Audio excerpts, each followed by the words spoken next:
Hi everyone. आज हम लोग क्लास 12 केमिस्ट्री में इनऑर्गेनिक केमिस्ट्री का unit number 7 P block elements के बारे में पढ़ेंगे या इसको स्टार्ट करेंगे हम लोग। P block elements inorganic chemistry का जो है ना सबसे बड़ा यूनिट है और सबसे ज़्यादा वेटेज भी रखता है एग्जामिनेशन पॉइंट ऑफ व्यू से यदि देखो, और कई ऑब्जेक्टिव क्वेश्चंस खास करके इस चैप्टर से बनते हैं और कॉम्पिटिटिव एग्जामिनेशन में बहुत ज़्यादा क्वेश्चन पूछा जाता है इसी यूनिट से, पी ब्लॉक एलिमेंट से। बिल्कुल नए हम लोग नहीं हैं पी ब्लॉक एलिमेंट से। इंट्रोडक्शन पी ब्लॉक एलिमेंट्स का ऑलरेडी हम लोग जान चुके हैं, क्लास 11th में पढ़े थे, क्लासिफिकेशन ऑफ एलिमेंट्स वाले चैप्टर में। तो डेफिनेशन के अनुसार कि पी ब्लॉक एलिमेंट्स वैसे एलिमेंट्स हैं या वैसे एलिमेंट्स होते हैं जिनका अंतिम इलेक्ट्रॉन या इसको हम लोग बोलें differentiating electron outermost shell का पी ऑर्बिटल में जाता हो। The elements whose last electron that is differentiating electron enters the p orbital of the outermost cell or valence cell are known as p block elements। तो p block elements का मतलब हम लोग देखें कि जिसका लास्ट इलेक्ट्रॉन को ही हम लोग बोलते हैं डिफरेंशिएटिंग इलेक्ट्रॉन, जो हर एक एलिमेंट को डिफरेंशिएट करता है। Last electron इंटर्स into p orbital of outermost cell या valence cell। The elements whose last electron enters into p orbital of outermost cell are known as p block elements। Periodic table में जो group 13 से लेकर के 18 तक के elements हैं ये सभी कहे जाते हैं पी ब्लॉक एलिमेंट्स। अब यदि इसमें आप लोगे एस ब्लॉक जिसमें कि ग्रुप 1 और 2, और पी ब्लॉक जिसमें कि आया ग्रुप 13 टू 18, ये सारे एलिमेंट्स को एक साथ बोला जाता है रिप्रेजेंटेटिव एलिमेंट्स या फिर मेन ग्रुप एलिमेंट्स भी बोला जाता है। मेन ग्रुप एलिमेंट्स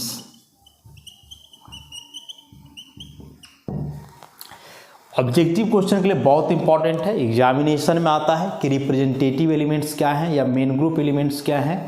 तो याद रखना है एस ब्लॉक और पी ब्लॉक एलिमेंट्स को टुगेदर कलेक्टिवली रिप्रेजेंटेटिव एलिमेंट्स के नाम से जाना जाता है या इन्हीं को मेन ग्रुप एलिमेंट्स भी हम लोग बोलते हैं। अब एस ब्लॉक तो ऑलरेडी क्लास 11th में पढ़े हम लोग। पी ब्लॉक में जो ग्रुप 13 टू 18 है इसमें से भी ग्रुप 13 और 14 ये दोनों ग्रुप के एलिमेंट्स को हम लोग 11th में ही डिस्कस किए हैं। तो क्लास 12th का जो सिलेबस में है वह है ग्रुप 15 टू 18। ग्रुप 15 टू 18 मतलब 15, 16, 17, 18 ये चारों ग्रुप के एलिमेंट्स के बारे में काफ़ी डिटेल में हम लोग को जानना है इस यूनिट में। अब एक क्वेश्चन तो यहाँ से ऑब्जेक्टिव हो गया कि एस और पी ब्लॉक के एलिमेंट्स कलेक्टिवली रिप्रेजेंटेटिव एलिमेंट्स या मेन ग्रुप एलिमेंट्स के नाम से जाने जाते हैं। अब इसमें से जो हम लोग को पढ़ना है अभी पी ब्लॉक में ग्रुप 15 टू 18, तो उसके पहले जो पी ब्लॉक एलिमेंट्स का जनरल इलेक्ट्रॉनिक कन्फिग्रेशन होता है वह होता है NS2 NP1 से 6, जहाँ N हुआ वैलेंस सेल और वैलेंस सेल का ही S सब सेल है और ये वैलेंस सेल का ही P सब सेल है। तो वही लिखे थे कि वैलेंस सेल का P सब सेल या P ऑर्बिटल में यदि अंतिम इलेक्ट्रॉन जाता हो तो वही एलिमेंट्स को हम लोग बोलते हैं पी ब्लॉक एलिमेंट्स। अब इसमें से बात करें हम लोग कि एक एक करके सारे ग्रुप्स के बारे में पढ़ेंगे 15, 16, 17, 18। तो सबसे पहले ग्रुप 15 एलिमेंट्स की बात करें। ग्रुप 15 एलिमेंट्स तो पीरियोडिक टेबल में जो ग्रुप 15 है और उसमें जो एलिमेंट्स हैं जैसे nitrogen N, phosphorus P, arsenic AS, antimony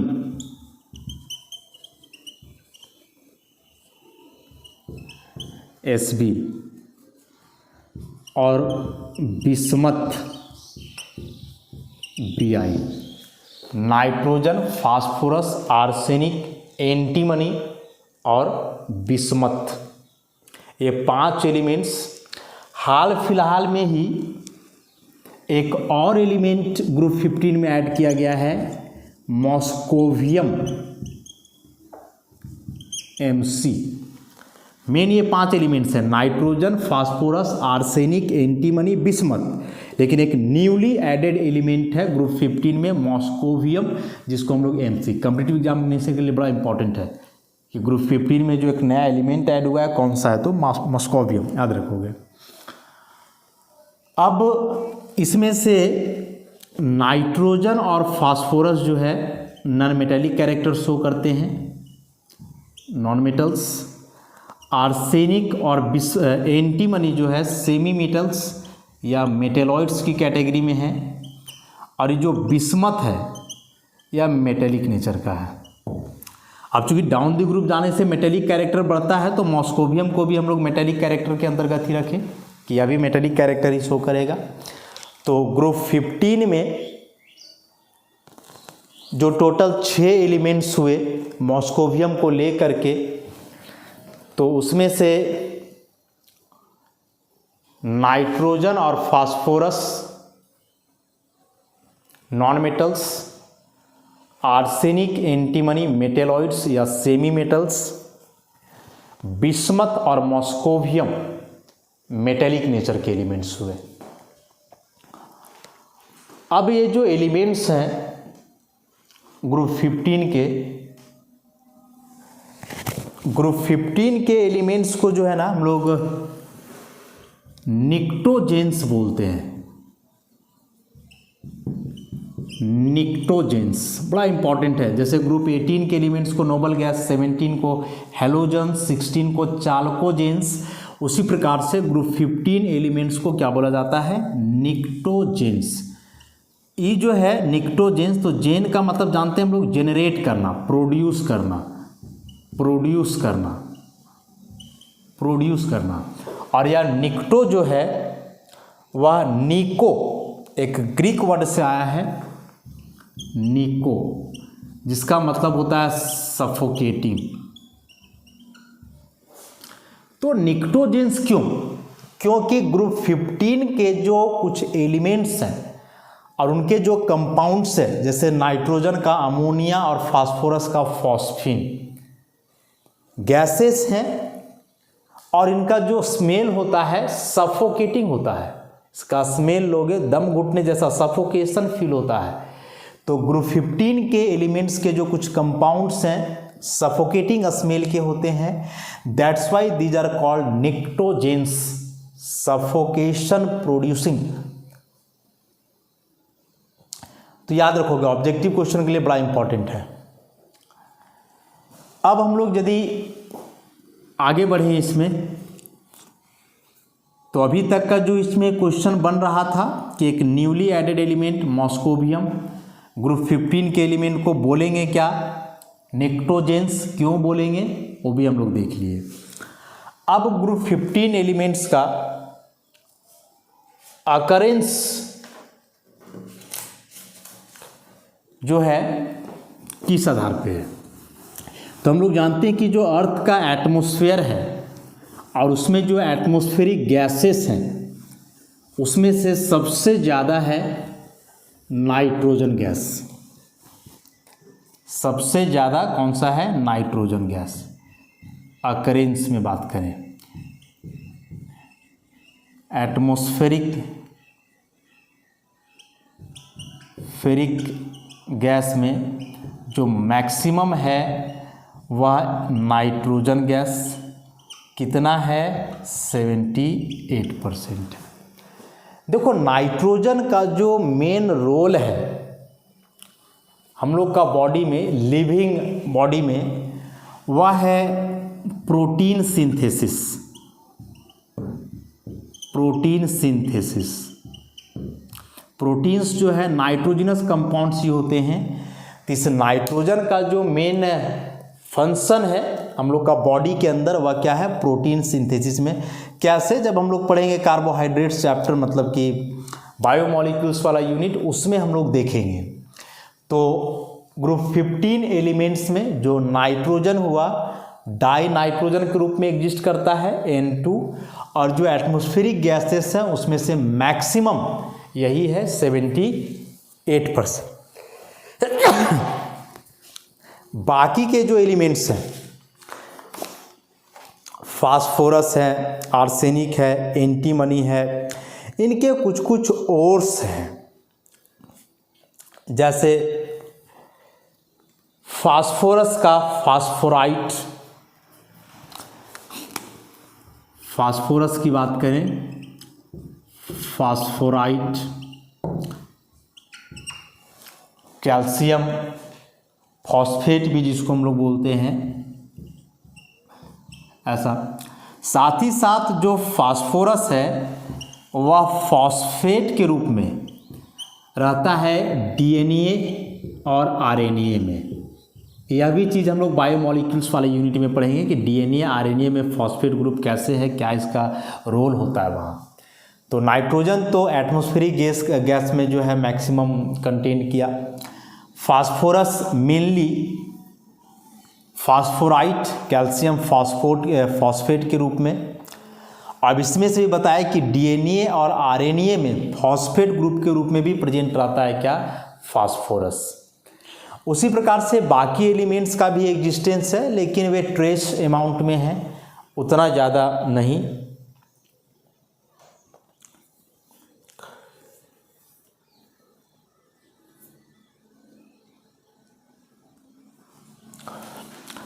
उसके बाद हम लोग जानते हैं कि जो हम लोग का टीथ, दांत, बोन्स, इसमें बोल रहा है कि अप्रॉक्स 68% कैल्शियम फॉस्फेट ही होता है, मतलब फास्फोराइट।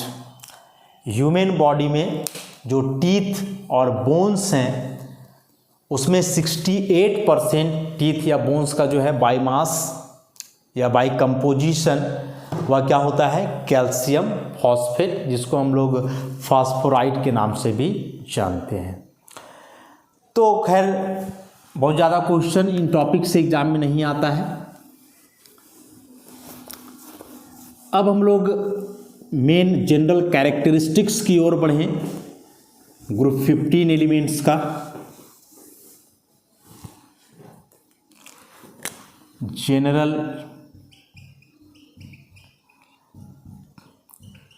कैरेक्टरिस्टिक्स,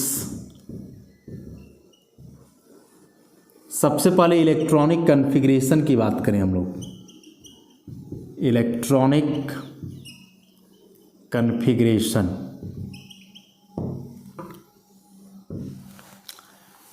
एलिमेंट्स, उनका atomic number,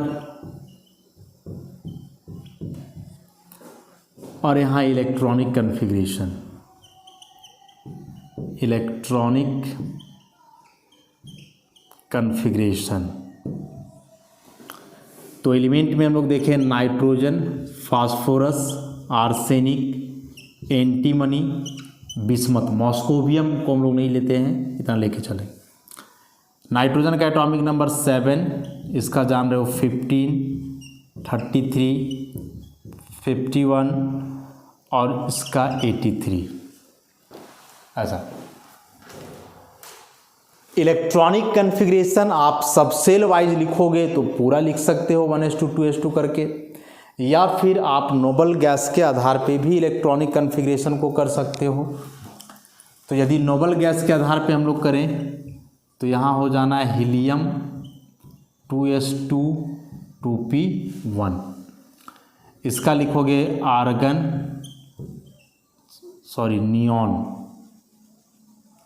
neon 3s2 3p 1 नहीं 3।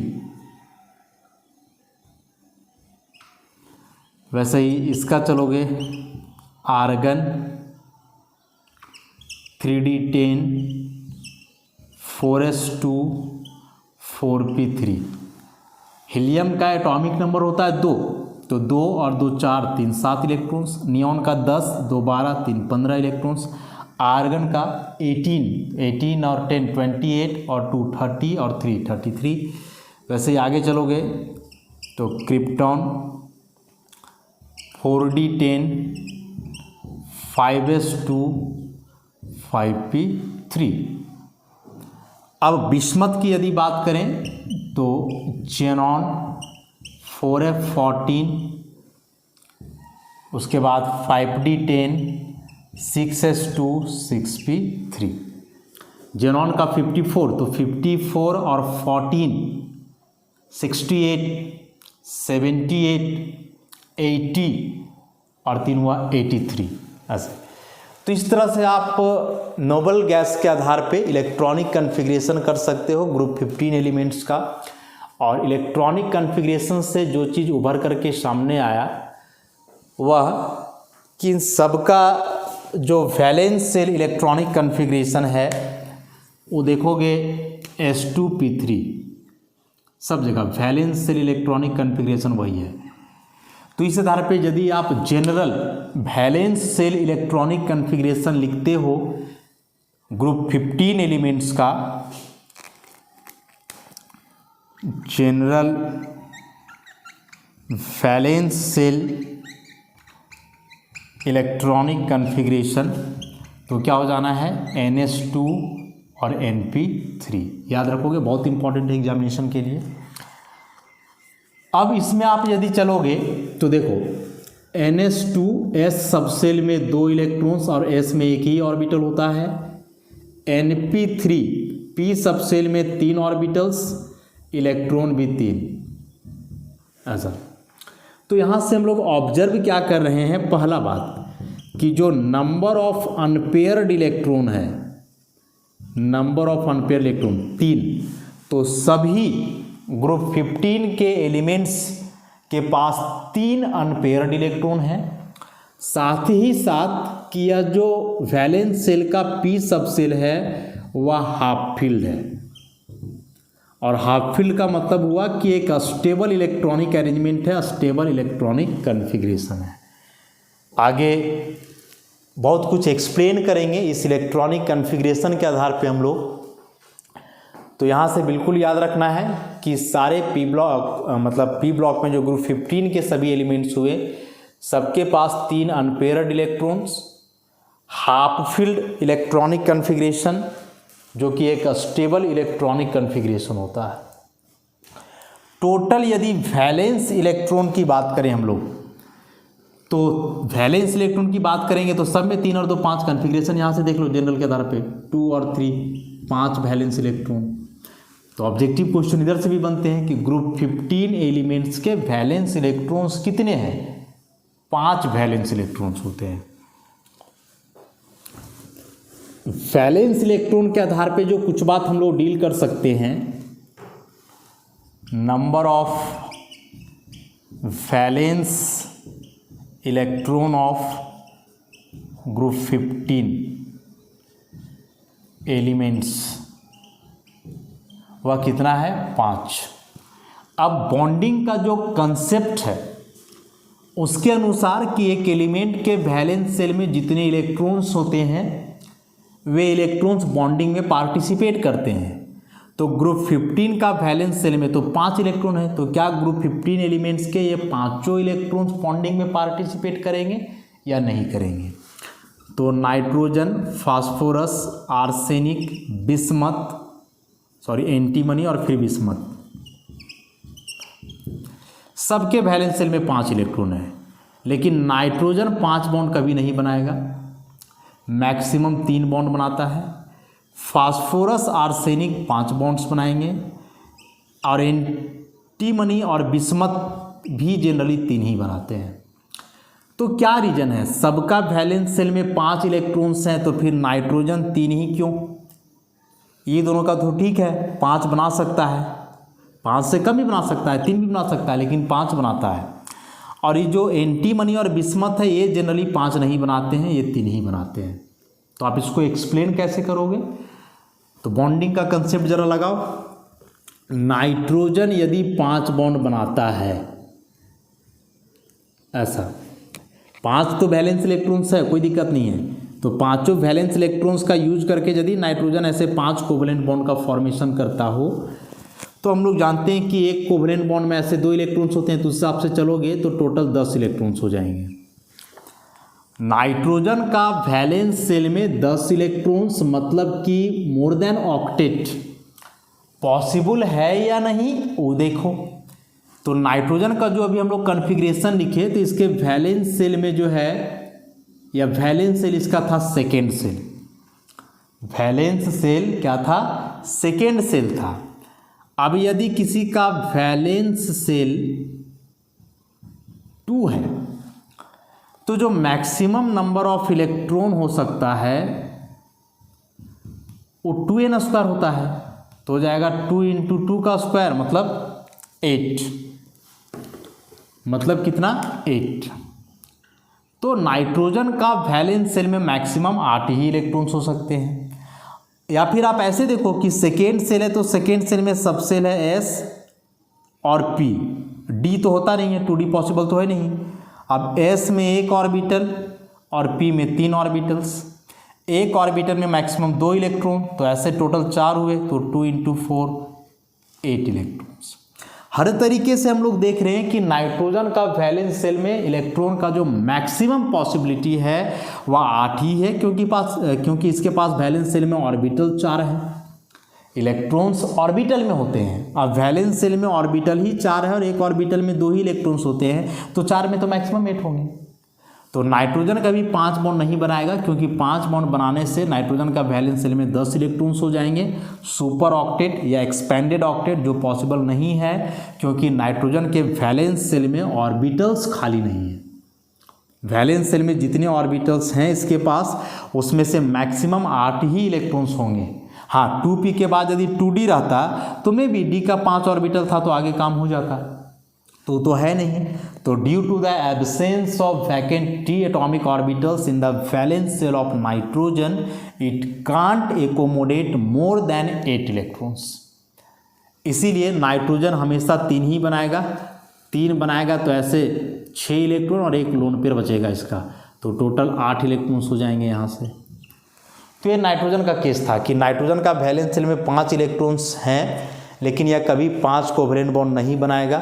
तो इसका कारण हुआ कि नाइट्रोजन यदि 5 बॉन्ड बनाता है तो वैलेंस शेल में इसके 10 इलेक्ट्रॉन्स हो जाएंगे, एक्सपेंडेड ऑक्टेट हो जाएगा, जो ऑर्बिटल के हिसाब से कभी पॉसिबल नहीं है, क्योंकि इसके पास जितना जगह है, ऑर्बिटल्स हैं, उसमें मैक्सिमम कितने इलेक्ट्रॉन्स हो सकते हैं? 8। ठीक। फास्फोरस आर्सेनिक में कोई दिक्कत नहीं है। कॉन्फ़िगरेशन के आधार पे देखो, फास्फोरस का 3s 3p, ऐसे 3s 3p और 3p है तो 3d भी है। s में 1 ऑर्बिटल, p में 3 ऑर्बिटल, d में 5, टोटल 9। एक ऑर्बिटल में 2 इलेक्ट्रॉन, तो टोटल हुए 18। तो यहाँ फास्फोरस का वैलेंस शेल में टोटल 18 इलेक्ट्रॉन्स हो सकते हैं, इसके पास उतना जगह है। अब 18 हो सकते हैं तो कोई ज़रूरी नहीं है कि 18 कर ही दे, लेकिन मैक्सिमम 18 हो सकता है। तो 5 बॉन्ड के लिए 10 तो कर ही सकता है यार। और 5 बॉन्ड वाले कंपाउंड तो हैं फास्फोरस के, बहुत सारे हैं। PCl5 है, PF5 है, POCl3 है, ऐसे कई कंपाउंड्स हैं जिसमें फास्फोरस 5 बॉन्ड बनाता है। और 5 बॉन्ड बनाएगा तो बताया इसका वैलेंस शेल में 10 इलेक्ट्रॉन्स हो सकता है, क्योंकि इसके पास वैकेंट d एटॉमिक ऑर्बिटल है वैलेंस शेल में। आर्सेनिक के पास भी वही केस है। अब एंटीमनी और बिस्मथ में फिर क्या दिक्कत हो गया? इस सब के पास भी तो है, तो इस सब में क्या प्रॉब्लम हो गया? एंटीमनी के पास जाओगे तो इसका 6s है, 6p है, 6d होता है, 6f हो सकता है ऐसे। तो इसमें भी तो है s का 1 ऑर्बिटल, p का 3, d का 5, टोटल 9, इलेक्ट्रॉन 18 हो सकते हैं मैक्सिमम। लेकिन ये एंटीमनी और बिस्मथ 5 बॉन्ड्स नहीं बनाते हैं, 2 ही बनाते हैं। तो वैलेंस शेल में इलेक्ट्रॉन तो 5 है, इसका यह 6 वाला बिस्मथ का है। तो बिस्मथ का यदि लेकर के चलोगे तो 6s2 है और 6p3 है। टोटल इलेक्ट्रॉन्स कितने हुए? 5। तो 5 बॉन्ड बनाएगा तो 5 इलेक्ट्रॉन और आ जाएगा तो 10 इलेक्ट्रॉन हो जाएंगे, जबकि इसके पास जो कैपेसिटी है वैलेंस शेल में वह बहुत है, 18 तो कम से कम जो नॉर्मल सबसेल एग्जिस्ट करते हैं उसके आधार पे। तो फिर यहाँ बिस्मथ और एंटीमनी 3 ही क्यों बना रहे हैं, 5 क्यों नहीं बनाएंगे?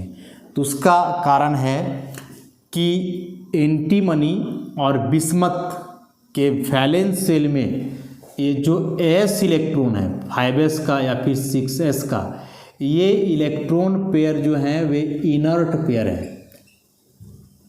s के 2 electron s electron pair bonding में भाग नहीं लेते हैं।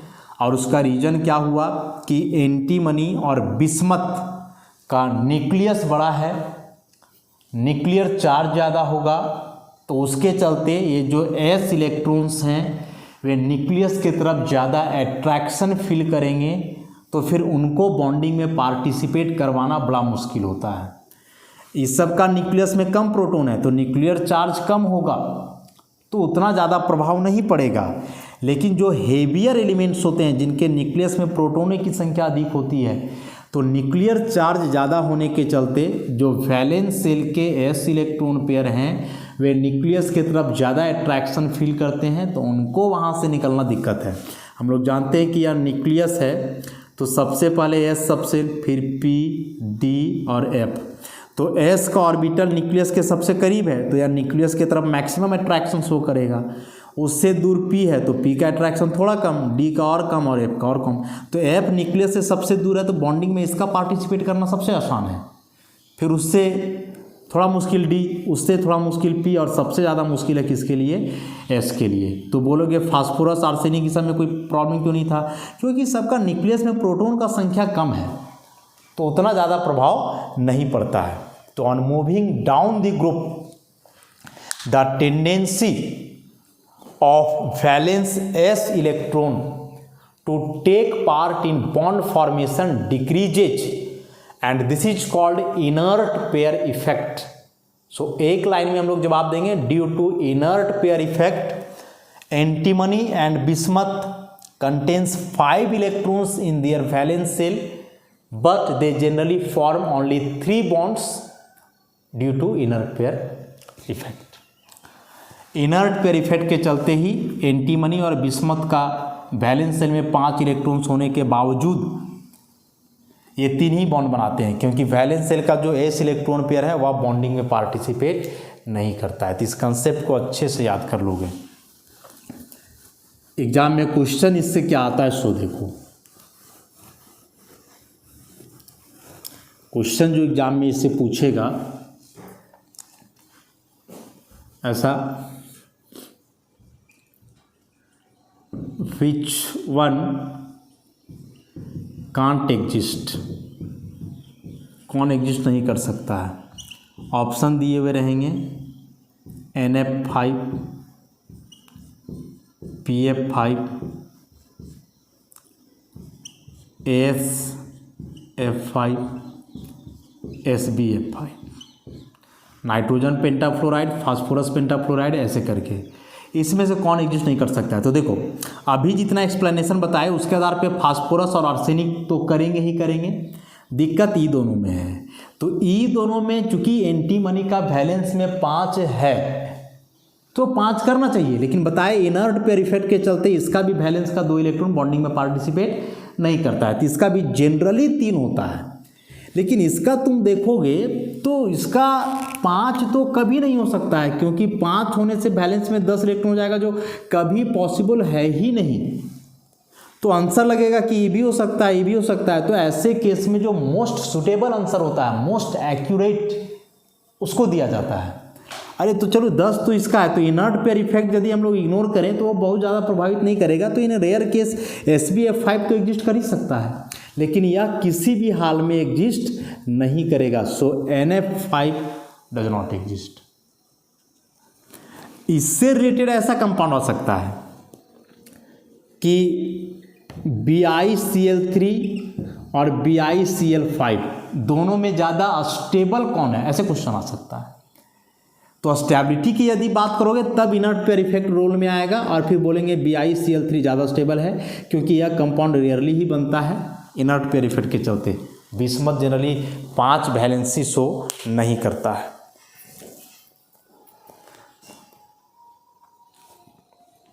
तो यह था इलेक्ट्रॉनिक कॉन्फ़िगरेशन के आधार पे एक्सप्लेनेशन बॉन्डिंग का। तो अच्छे से इसको ध्यान में रखोगे। हम पहले ही बताया कि इस चैप्टर से ऑब्जेक्टिव क्वेश्चन, रीजनिंग टाइप के जो क्वेश्चंस होते हैं थोड़ा सोचने लायक वे पूछे जाते हैं। तो इसमें रटने का कोई ऐसा बात नहीं है, बस थोड़ा सा दिमाग में फिट किए रखोगे और जनरल कंसेप्ट है। ग्रुप 15 में यदि बता रहे हैं ऐसा तो 16 में भी यही होगा, 17 में भी यही होगा, वही चीज़ चलने वाला है कि हेवियर एलिमेंट्स हैं तो इनर्ट पेयर इफेक्ट ऑपरेट होगा और हाइयर कोवैलेंसी का जो टेंडेंसी है वह डिक्रीज करेगा। तो इस बात को जो है ध्यान में रखोगे। तो इंट्रोडक्शन पार्ट जो है ग्रुप 15 एलिमेंट्स का आज हम लोग देखे, और जनरल कैरेक्टरिस्टिक्स में आगे जो कुछ कैरेक्टरिस्टिक्स हैं इस ग्रुप एलिमेंट्स का 15 का, तो उसको हम लोग नेक्स्ट लेक्चर से डील करेंगे। धन्यवाद।